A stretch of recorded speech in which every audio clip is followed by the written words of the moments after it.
Welcome to the second lesson of Unit 1. And today we're going to pick up pretty much where we left off on the first lesson.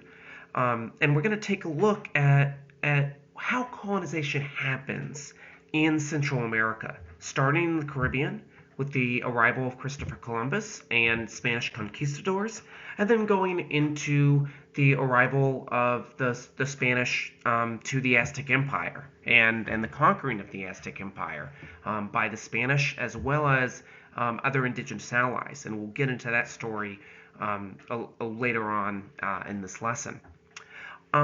So our major goals for today are I want us to be able to understand what the Columbian Exchange was, and we'll talk about that momentarily. Be able to characterize the rule of Christopher Columbus on Taino lands in Hispaniola, which are the modern-day countries of Haiti and Santo Domingo. And then lastly, to be able to explain the fall of the Aztec Empire, why it happened, and what were the different causes of the fall of the Aztec Empire, because it's actually a quite complicated story. So with that, let us begin. So the place where the Spanish arrived in 1492 was an integrated, complicated world where lots of different peoples lived. So this is a map of the lands of the Taino, and the Taino lived in modern-day Cuba, the Bahamas, Hispaniola, Puerto Rico, and then also traveled throughout much of the Caribbean. Now, the Taino were primarily agriculturalists. They lived on these islands and cultivated a wide variety of foods, including yuca, maize, beans, peppers, peanuts, pineapple, guava, and papaya. They were also adept fishermen and produced large canoes that were seaworthy throughout the Caribbean. And so archaeologists think that Taínos actually engaged in trade with the South American mainland, and could boat throughout the Caribbean with no problems. So these are again ocean-going peoples who understand how the sea works and know how to get around.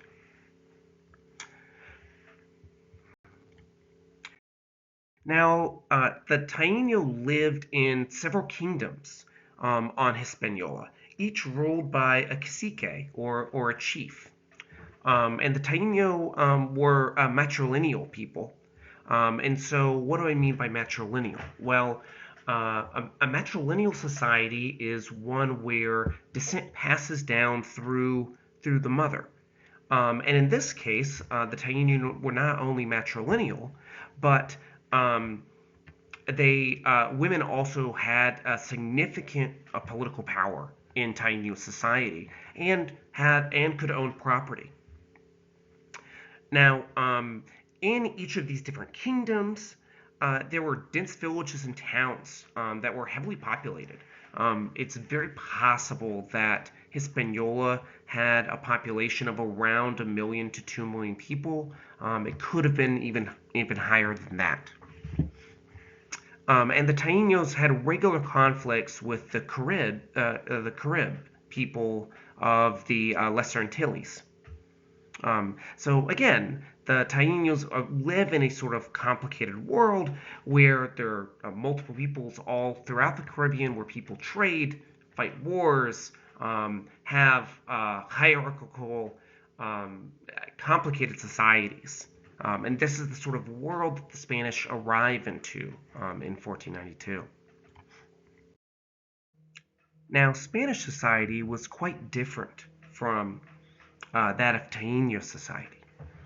Unlike the Taínos, the Spanish were patriarchal, and women had few and little rights. It was also a very legalistic society, where decisions were made often in these sort of complicated councils that would advise the king on what to do in specific parts of the Spanish Empire. And it was also a society that was heavily influenced by a almost militaristic Catholicism. And this militaristic Catholicism comes out of the Spanish, their long wars with the Moorish kingdoms of southern Spain, which had been in Spain really since around 800 AD. And there's this almost like fervent anti-Muslim sentiment that pervades Spanish society, where the Spanish are attempting to conquer and kick out the Moors out of Spain, and they actually succeed in doing so around the time of Christopher Columbus's life. And so this is a very intolerant society that is dedicated to spreading Catholicism and spreading Catholicism with conquest and war. And this is the sort of society that shows up in the Caribbean in 1492. So Christopher Columbus himself is a Genoese sailor. And Genoa is a place in northern Italy, but at the time, people would not have considered themselves as Italian. They would have considered themselves Genoese. And so Columbus has a sort of radical idea. Most Europeans at the time know that the world is round. And they also know that the world is a very large place. And so if you want to get to Asia, either to China or to India to conduct trade, to hopefully make it rich and bring these riches back to Europe, you're going to have to go east. Because everyone knows that if you go west, the globe is too long for an ocean voyage for you to get there to China in time. You will starve to death at sea. Well, Christopher Columbus disagrees with a lot of these scientists at the time, and which a lot of their sciences sort of derived from Greek scholars who attempted to sort of estimate the size of the world. And Christopher Columbus thinks that the world is in fact shaped like a pear. It's not a globe, and it's in fact therefore much shorter at its circumference, and that means that you could actually sail west and get to China without everyone on your ship starving to death. Christopher Columbus is wrong. Uh, the world is actually quite large, and if the Western Hemisphere did not exist, everyone who boarded a ship would have died of starvation. Nonetheless, he arrives in the Spanish court, trying to convince the new king and queen there, Ferdinand and Isabella, to support his attempt to reach China by sailing west. And at the time, Spain is in a sort of great power competition with Portugal, who is which is establishing posts on the African coasts and has successfully actually navigated across modern day South Africa and reached India and is beginning the sort of the spice trade with different Indian kingdoms. And so the Spanish, realizing that they kind of are already a little bit beat at this game by the Portuguese, say, okay, eventually after sort of a year of Christopher Columbus entreating the Spanish court, they agree, fine, we'll take your crazy long shot, and we'll you're probably not going to make it, but if you do, maybe we'll get rich, so we'll fund your expedition. Now, thankfully for Christopher Columbus and his crew, he's a much better navigator and sailor than he is a scientist. And so what this means is he does actually understand how the winds work, and he understands how the Atlantic Ocean works. And so in the Atlantic Ocean, you have these prevailing winds. Trade winds are here in yellow, and they go from east to west, And then you have the westerlies in blue that go from west to east. And this, in fact, creates a bit of a sort of natural conveyor belt. And so if you know how these winds work, you as navigator can essentially guide your ship in a way that allows you to catch these winds and really shorten the time you're at sea. And so what this meant for Christopher Columbus is he knew that these trade winds connected from modern day Spain, located here, and then went down into the Canary Islands that were located here. And so he sailed down there and then caught these westerlies and then took them all the way to modern day Hispaniola, and to the Caribbean. And this allowed a actually quite safe journey. And so this was how Christopher Columbus and his crew made it to Hispaniola. Now, when Columbus and his crew arrived at Hispaniola, they quickly established a few settlements on the island of Hispaniola. One to the north that didn't fare well for a variety of reasons. It was a pretty poorly placed settlement. And then eventually one near the south. And the people they found there had small amounts of gold on them, but not significant amounts.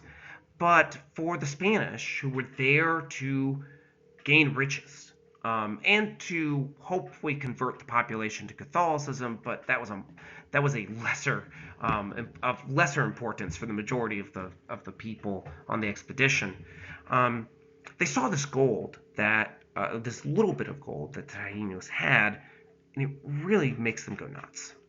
They constantly are asking the local Taínos, where is the gold? Give us your gold. And the expedition quickly sort of descends into significant violence against the Taínos. And this is really the story of colonization. Is you have groups that attempt to rebel and fight the Spanish, but the Spanish do arrive with metal swords and shields. They arrive with guns. They arrive as colonizers, and their goal is to extract wealth from this land, and they seek to use the local inhabitants to do that. And so what you see are widespread sexual assaults and violence against Taino women is very common. You see the enslavement of tens of thousands of Taino peoples, and Christopher Columbus himself enslaves 500 enslaved Taínos and ships them to Spain to make a profit. He is, in fact, the person to, quote-unquote, discover the New World or discover America is in fact, its first enslaver.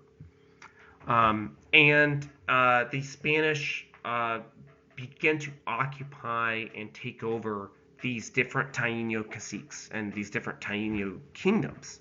And they do so through very brutal methods. They take the local nobility hostage. Anyone who rebels is punished by Christopher Columbus and his brother, who also serves as governor. And when I say punished, they brutally massacre anyone who rebels. Death penalty for all people who rebel against them. They forcibly cut off people's hands, people's feet, and then they use the Taino to try to pan for gold in local rivers, because they're convinced that Hispaniola is filled with gold, and they enslave the Taínos to do this panning for them. And this shows up in the demographics, where you have a population of around 500,000 to 2 million Taínos in 1492. By 1508, after the Spanish have effectively colonized this territory, the population drops precipitously to 60,000 people. Um, and then by 1514, the population drops to 26,000. And what are the causes of this? Well, certainly you do have major epidemics. You do have smallpox spread throughout society, flu, measles, these sorts of epidemics. Um, but disease and violence and enslavement are interlinked. Um, and the reality is that the amount of violence and forced labor the Spanish forced the Taínos into makes them incredibly vulnerable to these types of diseases, right? And so this is carried out very purposely. And then most of the sort of Spanish administrators don't really care how many Taínos die, as long as there's enough to labor for them. And this is what the Spanish wrought in Hispaniola. It is a brutal colonization, and it is arguably a genocide. The Spanish not only inaugurate this horrible violence on the Taino land, but they also inaugurate what has come to be called by historians as the Columbian Exchange. And this refers to the exchange of biological material between the Western and Eastern hemispheres. So, Europe, Africa, Asia um, had long had existing trade networks between them, and this meant humans regularly exchanged domesticated animal, diseases, and plants. And what this meant is that they were all sort of a part of the same biological world. So cows, chickens, diseases like smallpox, measles, um, horses. These were all animals and diseases that you could find anywhere in Africa, Europe, or Asia, even parts of Oceania as well. Whereas the Western Hemisphere had its own biological world that was cut off from a lot of the Eastern Hemisphere for 10,000 years. And the Western Hemisphere had not as many domesticated animals. You had llamas, but llamas couldn't be significantly domesticated. You had buffalo and bison, but also very difficult to domesticate those. But lots of different grains and foods, especially vegetables. And so you had corn, you had squash, you had tomatoes, potatoes, papayas, other fruits and vegetables that were cultivated by peoples in the Western Hemisphere. And so the Spanish, by arriving in Hispaniola, arrived with a lot of these plants and animals and different diseases. And then they brought these crops back from the Western Hemisphere to the Eastern Hemisphere. So, you hear about the potato blight and the potato famine in Ireland. Well, that only comes about because of the Columbian Exchange, because potatoes originated from the Andean Mountains. They were not in the Eastern Hemisphere until around the 1600s. And so the Columbian Exchange is this exchange of biological material. And this exchange of biological material drastically advantaged Europeans over Native Americans, because things that were high calorie types of foods like corn and squash and tomatoes could be utilized in Europe and could be grown in Europe. But there was not a degree of significant diseases in the Western Hemisphere as there was in the Eastern Hemisphere. And that's because if you live around domesticated animals for a long period of time, you're going to have a lot of interchange of diseases. Diseases that develop in cows, for instance, go into humans. So smallpox originally comes from cows, right? You ever heard of bird flu? That shows that bird flu, is coming from chickens, and then scientists today are worried that might show up in humans. And so the Eastern Hemisphere had a lot more diseases that people were used to living with, in a way in which Native Americans, the Western Hemisphere, were not exposed to. And so, what this created were things that epidemiologists call virgin soil epidemics. So it's the first time a population encounters a new disease. And we saw this with COVID-19 just in 2020. Except for Native Americans encountered diseases that were significantly more harmful than COVID and had a much higher death rate. Diseases like smallpox could kill 25% of the population overnight. And so the Spanish also brought these diseases to Native American communities, which was a very sort of dark side of this Columbian exchange. So one good historical example that shows us about the Columbian exchange is the expedition of Hernando de Soto in the early 1500s, specifically 1539 and 1544, and the consequences of the Spanish contact for the native South, for what's modern day Mississippi, Alabama, Georgia, Louisiana. So Hernando de Soto showed up with a group of conquistadors seeking to sort of replicate the conquering of the Aztec Empire, which we'll talk about shortly. And he arrives in Florida and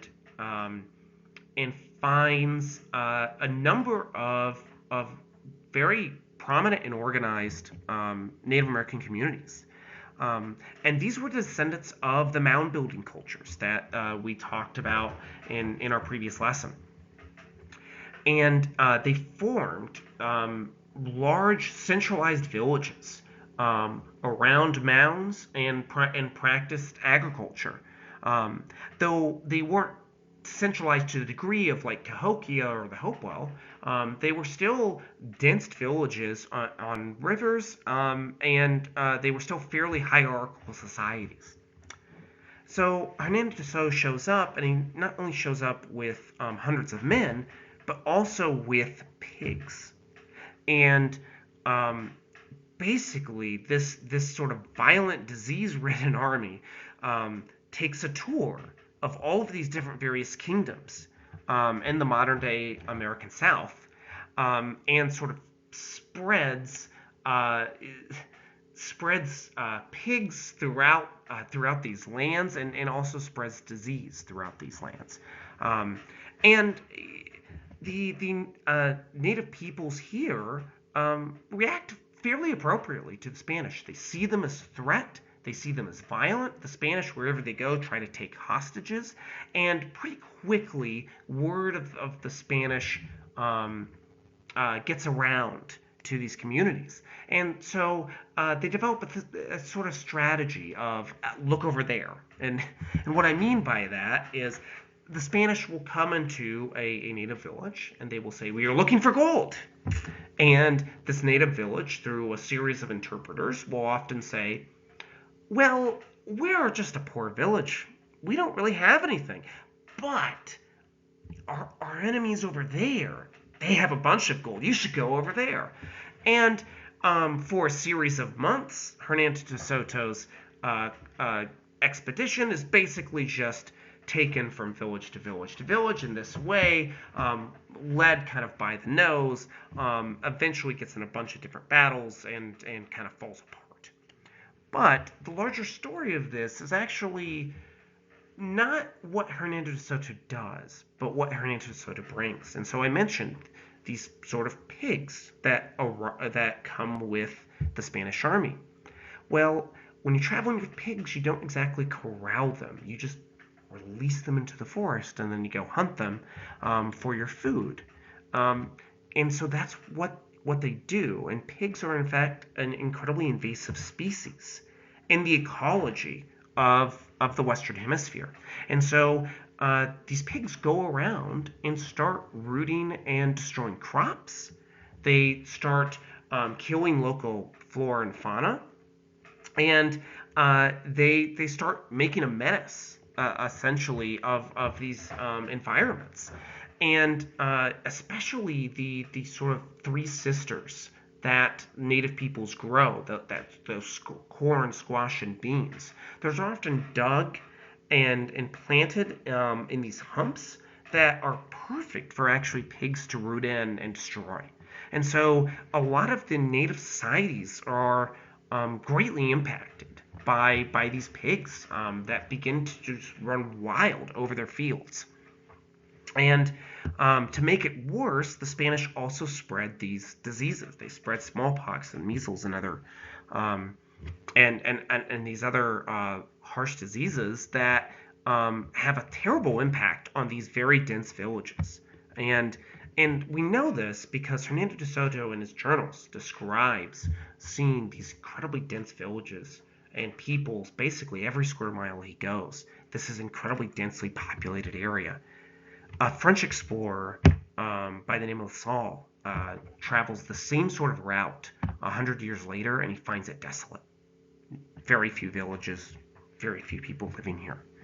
And scientists and historians think that this might actually be because of the consequences of diseases and of those invasive species of pigs that really destroy a lot of the livelihoods of native peoples here.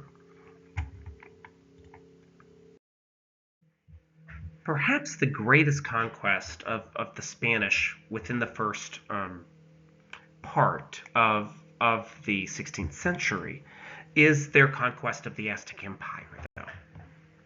And that's understandable given what I've already sort of discussed with you in the previous lesson about how powerful the Aztec Empire was and how large it was. I mean, 300,000 people in a single city, and that's just the core of the empire, right? So the Spanish land in Veracruz, modern-day Veracruz, in Cempoala territory, under a conquistador by the name of Hernan Cortez. And Hernan Cortez shows up to this area without authorization from the Spanish government, actually. He's kind of gone rogue with his own group of soldiers, and he's seeking riches and glory. And so he arrives in this territory, has a fight with the local people there, and is able to conquer a small little enclave right on the Atlantic coast. And quite quickly, the Aztecs learn of Hernan Cortez's landing, and so they send envoys to Cortez, and to sort of emphasize this, they're landing on the Yucatan Peninsula. The Aztec Empire is sending envoys from the Valley of Mexico up around 5,000 feet above sea level across several mountain ranges because they already learned the Spanish arrived from hundreds and hundreds of miles away across mountains and jungles and deserts. So this already shows the power of the Aztec Empire. Their communication networks are extensive. Nonetheless, they begin to send some envoys to the Spanish. And this is where specific religious beliefs become very, very important because the Aztecs believe in a very specific sort of religious cosmology. So the Aztecs worship multiple gods, one being Huitzilopochtli, who is their sort of patron god, who they give human sacrifices to, and they sacrifice a good amount of people to this god, to the point where they're sacrificing around 1,000 people a year to Huitzilopochtli. Another god that they worship is the sort of god of the Toltecs, who goes by the name Quetzalcoatl. And the Toltecs were sort of an ancient society in the Valley of Mexico. It's hard to say whether they existed or did not, but they're seen kind of as like the progenitors of the culture of the Valley of Mexico that the Aztecs kind of eventually adopt. And so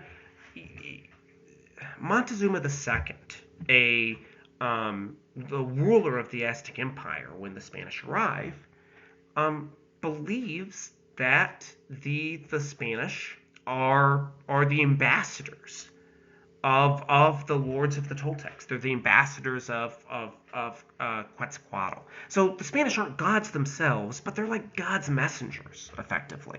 And this is a firm belief that Moctezuma II has. And so he's a little bit wary. He doesn't want to, immediately attack or kill the Spanish, because if they're ambassadors of the gods, he might make the gods angry. So he's trying to feel them out by sending these envoys to the Spanish. And his envoys arrive with a bunch of gifts, and they have these sort of very contradictory message where the envoys will say, "We're so glad you're here. We're so glad you're here. Please stay there. Do not come to Tenochtitlan, our great capital. We don't, we really can't host you there." Because that would put Montezuma II in the bind. He'd have to sort of make a decision about, are these people a threat? Are these people the ambassadors of the gods? He's not entirely sure. But of course, every time an envoy arrives with a bunch of gifts, the Spanish get very excited. They're like, "Oh wow, this empire has a bunch of wealth. We really want that." So they keep kind of coming to Tenochtitlan, and you keep having these envoys say, "No, please don't come." But nonetheless, they come. And eventually, they arrive into Tenochtitlan, and Montezuma II is forced to effectively treat them as ambassadors to the gods. And so the Spanish arrive, and to make the story kind of short, they arrive at the palace, and they immediately make enemies of almost everyone in the palace, because they see a bunch of people worshiping gods that are not the Catholic God. And so Hernan Cortez immediately plants a cross right at the temple to Huitzilopochtli and says, you need to repent. You need to become Catholic. And, the gumption to do this is quite remarkable, because this is the largest, Tenochtitlan is the largest city the Spanish have ever seen in their lives. Nothing in Spain compares. And it's a city gilded in gold and gilded in riches. It is, to every conquistador who arrives in Tenochtitlan, they are astonished. Their journals are full of amazement, basically. And they talk about how just shocked they are at the level of wealth and power the Aztec Empire has. And after seeing all of that, the first thing the Spanish do, at least some members of the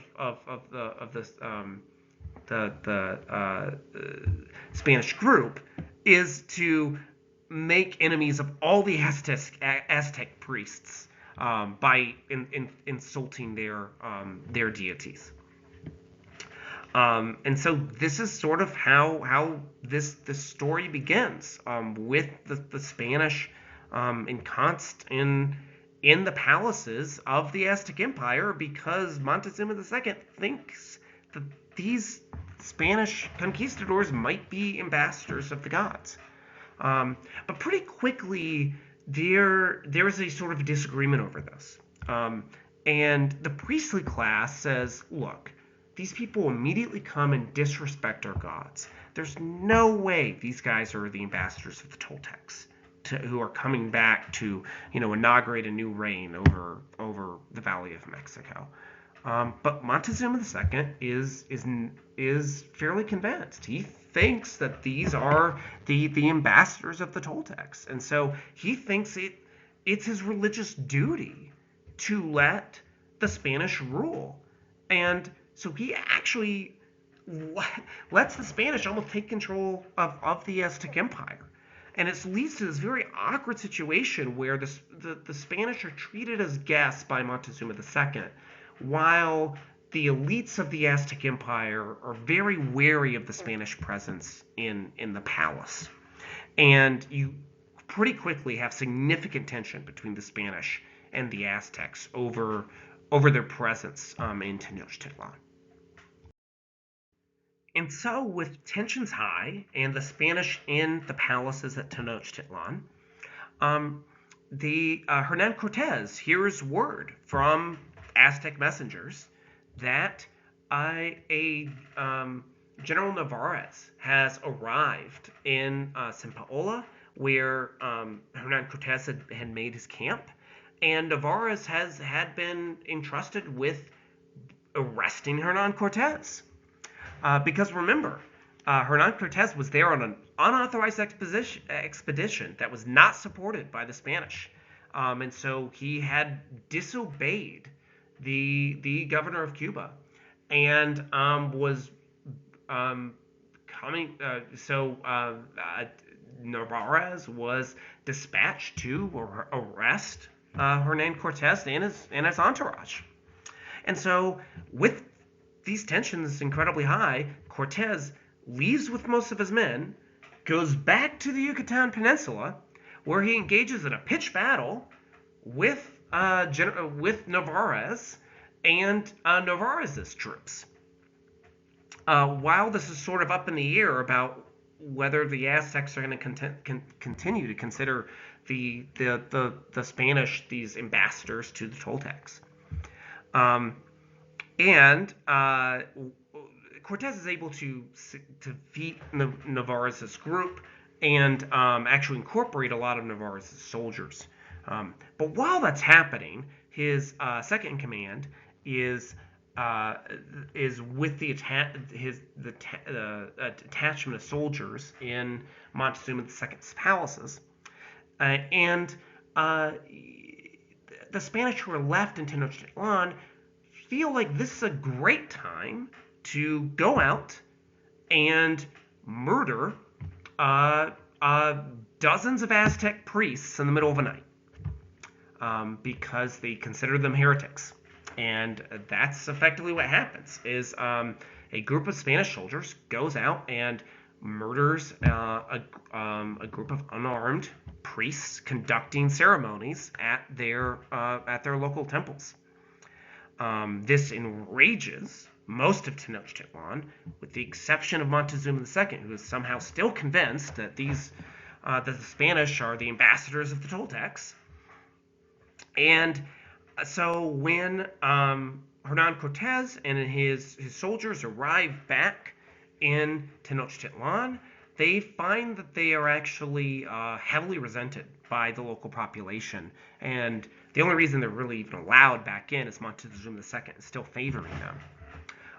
But this is not going to last. And historians, even to this day, still don't even understand why Hernan Cortez was let back into the city, because he was hated so much. But there is a general uprising against the Spanish, and the Spanish are effectively sieged, stuck in Montezuma II's palace, and sieged by tens of thousands of Aztec people, including a lot of the soldiers and a lot of the population itself. And eventually, Hernan Cortez is convinced that he and the rest of the Spaniards need to attempt to flee. They attempt to do so during the fighting where they try to break out of the palace. Montezuma II is killed, and the Spanish run for their lives through the dense city of Tenochtitlan and across one of the canals, where, thankfully, due to their armor and due to their horses, a third of them are able to barely escape with their lives. The others are killed, and some are saved for sacrifices to Huitzilopochtli. And the Spanish flee Tenochtitlan, largely defeated by the Aztec forces there. But the Spanish have one ace up their sleeve. The Aztec Empire is a very coercive empire and had taken over lots of different other kingdoms around the Valley of Mexico. But they had failed to subdue one prominent kingdom called Tlaxcala, which is fairly nearby Tenochtitlan. And so the Spanish are able to make an alliance with Tlaxcala, and they're able to flee to the towns of Tlaxcala, where they receive refuge, because for decades, really, the Aztec Empire has waged brutal war against the kingdom of Tlaxcala, taking many of their soldiers to be sacrificed to Huitzilopochtli, and so the Aztec Empire is reviled by Tlaxcala. And so the Tlaxcalans sort of allow the Spanish to recuperate from their wounds, and they come up with a plan to try to attack the Aztec Empire as a combined force. And this was one of the sort of situations in history where contingency is so incredibly important, right? Because the Spanish had no idea what Tenochtitlan looked like until they were invited there by Montezuma II. If they were never allowed in there, they would have kind of never figured out a way to attack this empire. But one thing they notice is that Tenochtitlan is on a lake.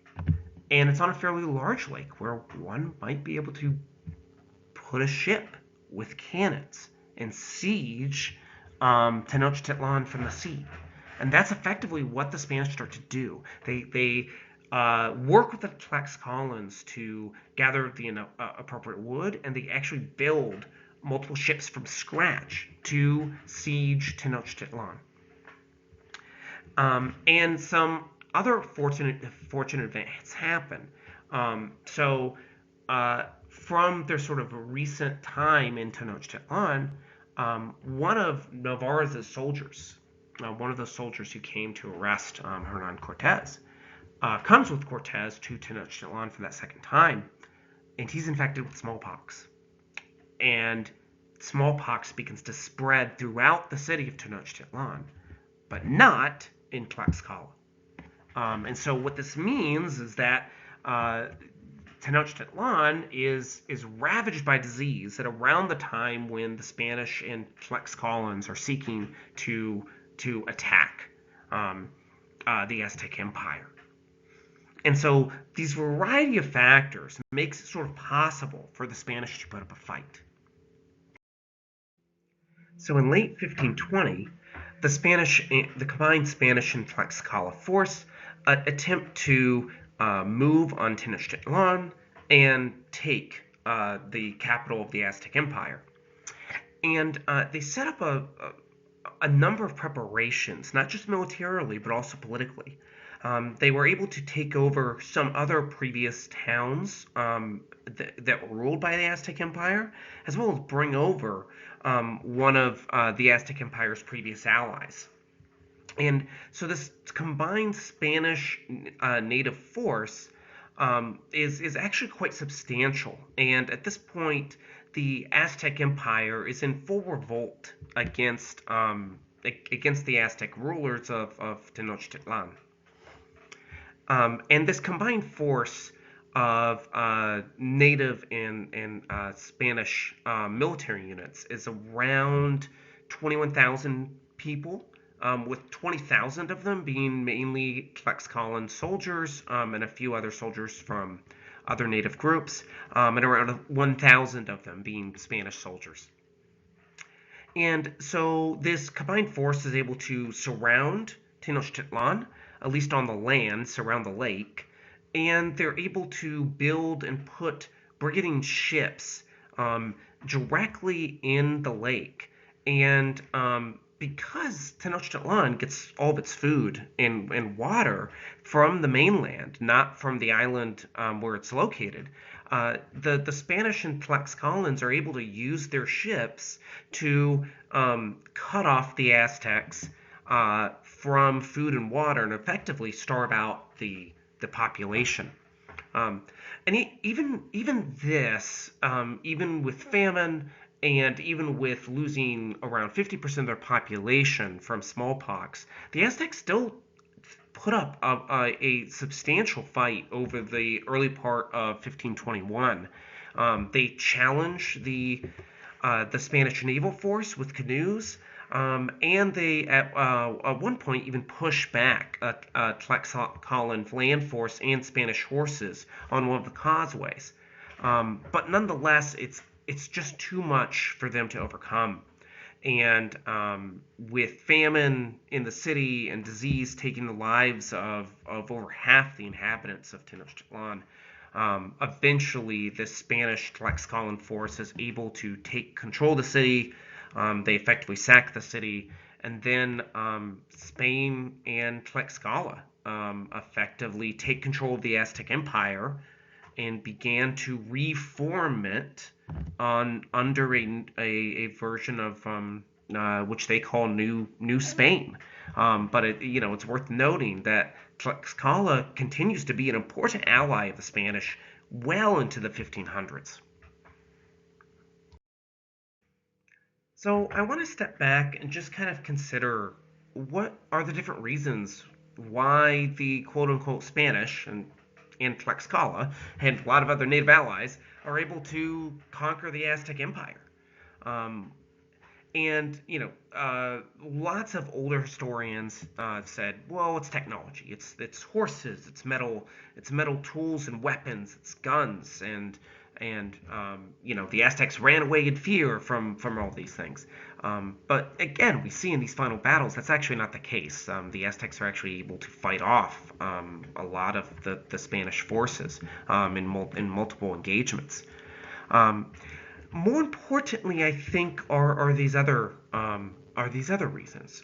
The importance of native allies, the importance of gaining political allies is crucial. Remember, the Spanish are coming into a native world that has its own forms of alliances, its own forms of peoples that all have different relationships to one another, and they're able to come in and attack an empire that is, yes, very powerful and, yes, very wealthy, but also greatly resented and very coercive against its neighboring polities. And so, by gaining the political support of Tlaxcala, that really enables the Spanish to conquer such a vast empire. And then we can't underestimate the importance of disease. Smallpox, without a smallpox outbreak in Tenochtitlan, it's very doubtful that the Aztec Empire falls. It just simply has too many men. It would have been too populous for such a small force of Spanish, even with the helps of native allies to overcome the Aztec armies. But even with all of that on the side of the Spanish, a lot of this is just pure luck. I mean, that the fact that Montezuma II believes that the Spanish are the ambassadors of the Toltecs. It's a crucial sort of mistake that leads to the Spanish being able to conquer the Aztec Empire. If that was not the case, the Spanish would have never been invited to Tenochtitlan. They would have never seen the city. They would have never figured out how to attack it, and they probably would have been killed in a series of battles far from the main city. But Hernan Cortez was able to exploit the very specific religious beliefs of Montezuma II. Because remember, a lot of the Aztec priestly class completely disagreed with Montezuma II's interpretation. So this really is where contingency and chance is so important to understand in history. The reasons why the Spanish were able to conquer the Aztec Empire is sometimes just due to dumb luck. And so it's because of that, and because I don't want you to come away with the idea that like all of history is just decided by structural forces, that I tell this sort of very detailed story of the fall of the Aztec Empire. And it's also the reason we're going to talk about not only the colonial period in the 1600s and 1700s, after the English and the French set up colonies in Quebec and Jamestown and in Plymouth, but we're also going to talk about what was happening in North America during the 1500s. Because in this particular case, the chance and luck were on the side of the Spanish, which enabled them to conquer the Aztec Empire. But luck was not on the side of colonizers attempting to establish colonies in North America in the 1500s. And so, for the next lecture, we will go over the different failed colonies of the long 1500s. And hopefully learn a little bit more why colonization was not a sort of simple process, but one that began in fits and starts and had many setbacks. So, and until then, I'll look forward to seeing you then.